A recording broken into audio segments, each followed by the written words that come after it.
Paving the Way podcast. Welcome to 5 Minute Mondays with your host, Medusa. Come listen to some fascinating stories, affirmations, wisdom, and even a few interviews of people that have paved the way and are paving the way in their journey of success. Listen to their timeline of adversities from traumas to triumph, and also listen to some guidance of life and even a few workshops of living your best life, digging deep and understanding the science of happiness, learning how to bounce back, the art of being present, 7 reasons to be mindful, the power of gratitude, and so much more. Paving the Way podcast with your host, Medusa.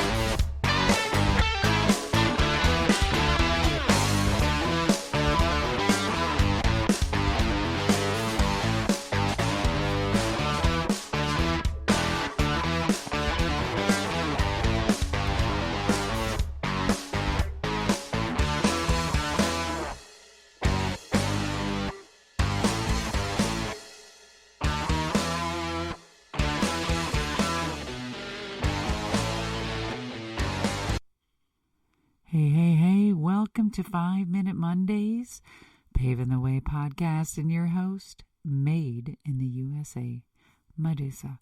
Hi guys, welcome for tuning in, and it is Monday. It is being dropped on time, starting to get reorganized on time. Lots of wonderful schedules and crazy things going on.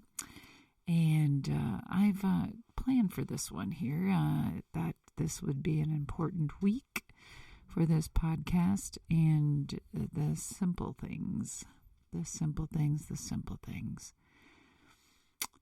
I've been recently just sitting back and watching and listening to what I feel is important to me, and why I agree to do things that I do. Is it because I'm truly happy and I want to do it, or am I just chasing something that I feel that is unchaseable or completely out of my reach, or it's already passed me by? We always hear constant go for it, no matter what. Don't give up. Age is just a number. It's a thing. It's this. It's that. Do you ever think that, hey, your time has passed on that situation and you're just not going to get that?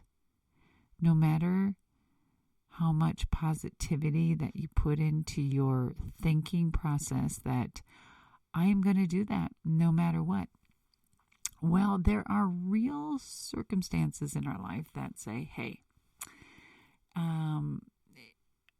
you're not this or capable of this, or nor is your cognitive thinking or brain process able to do this. So sometimes you just have to admit to yourself, it's okay that you did not accomplish something that you've always wanted to do. Only in the fact that you don't blame other people or blame certain situations, or, okay, I didn't get to do that because so-and-so didn't let me, or so-and-so blocked me, or this happened to me, or this was happening because da-da-da-da, and I couldn't do it, or they didn't do this for me, so I couldn't. So with all of those couldn'ts, what could I have done different, you ask yourself? What was it that didn't push me to be able to do that? Is it wrong timing? Is it circumstantial environment? Is it the people you hang around with? Is it your motivation? Was it financial? Was it all of these things?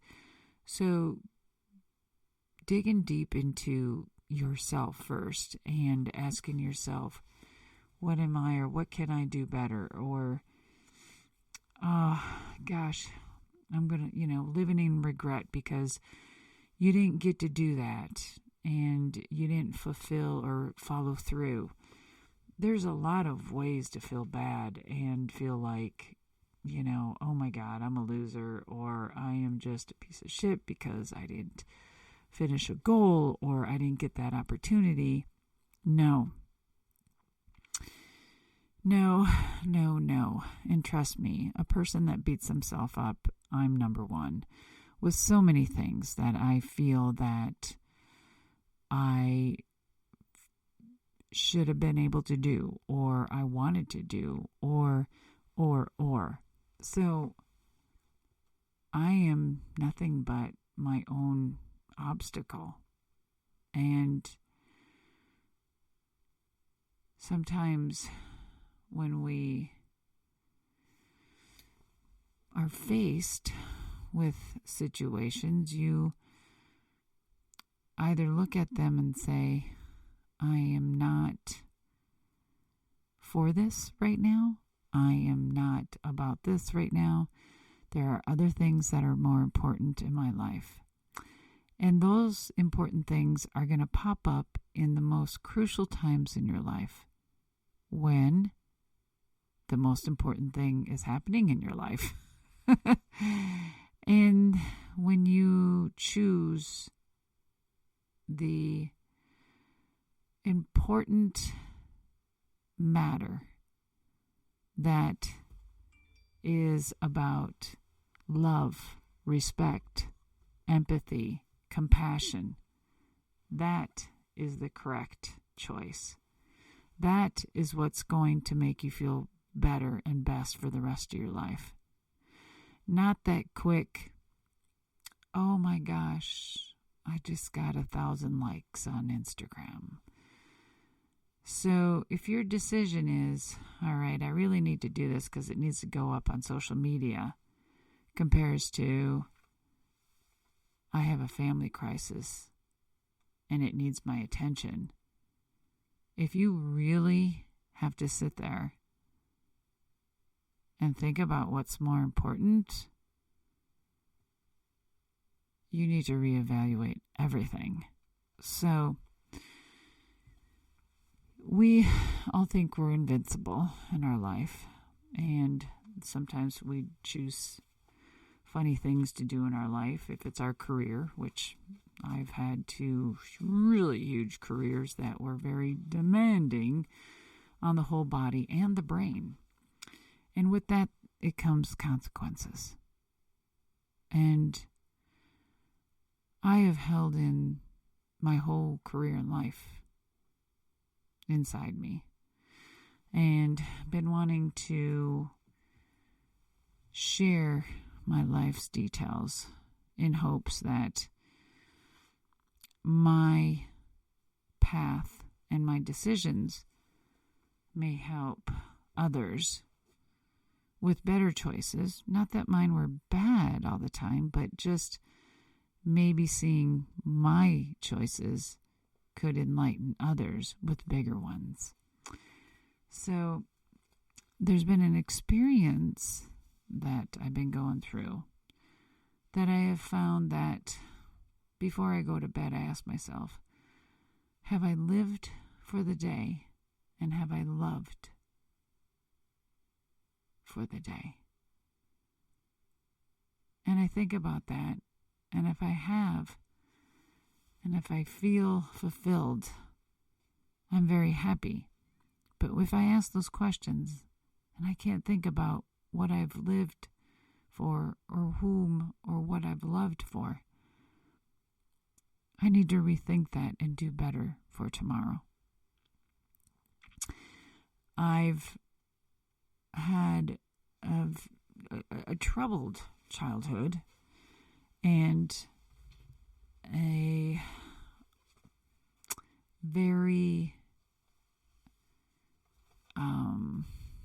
non-mother-daughter loving relationship in my life, but I've always had a biological mother And I love her.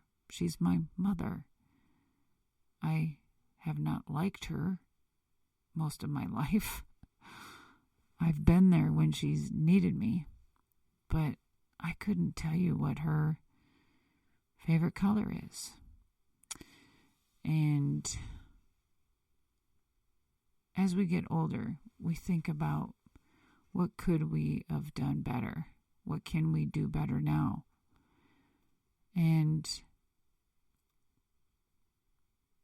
I've always wanted that special relationship with a mom, and I've never had it.